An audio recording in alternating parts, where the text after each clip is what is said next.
All right, I've been working on the water, trying to get all of the plumbing and stuff here for the garage hooked up. So I have the water main. This comes from the well.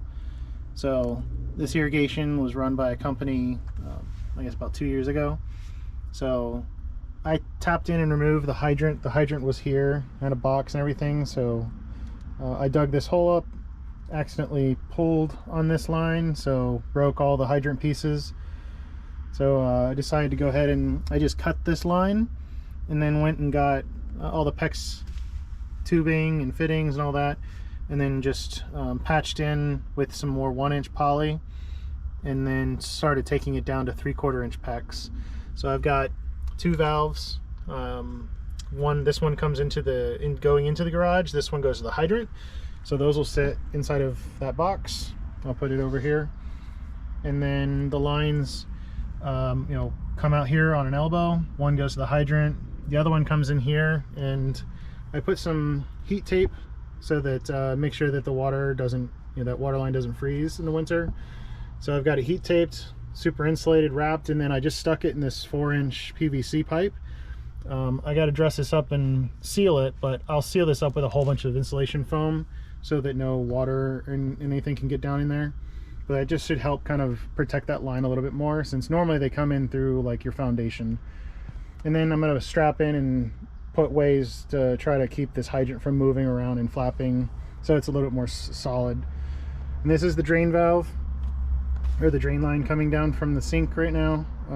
It's a 1.5-inch PVC, and then that goes over here into my gray water drainage system.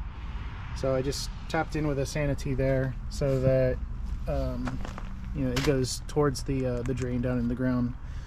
Let's go take a look inside.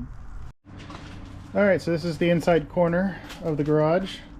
So you can see I've got all my PEX coming in, and it's got that heat tape on it. So I've got a valve I can turn off the main line and from in here as well. And then I've got just a sediment filter, since we do tend to get a lot of sediment coming in, because this comes directly off the pressure tank on the well. There's no other filtration on it. So I wanted to at least put a sediment filter on it. And then I've got my from 3/4 inch to 1/2 inch manifold. Right now, the intent would be to hopefully put like some kind of tank water heater here in the corner when we're ready to try and add hot water. But I went ahead and plumbed in. I just tapped it in. I would redo this and make this line come up, shoot over to the hot water tank, and then it would come back into this, probably have another hot water manifold, and then basically 2 expansion, for when we close in the sunroom and turn that into like a kitchen or something. We want to run water over there. So got those 2 lines, my drain going up, and then they just go straight up there into the drywall there. We'll go up and take a look at the sink. All right, here's the sink. I have the doors off of it at the moment because I was working on the plumbing underneath, but you can see I've got hot water, cold water hookup, and then on my cold water line, I've got it coming around to a valve, and then to a 3/4 inch male fitting, so that I can hook up a hose to it.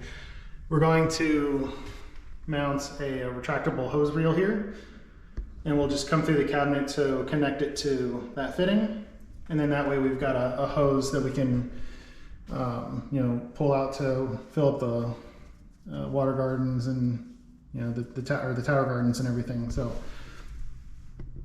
no leaks, so far so good.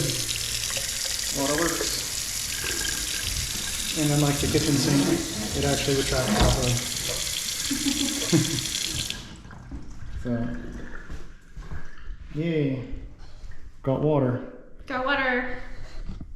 It was successful. Nothing's leaking. Bye.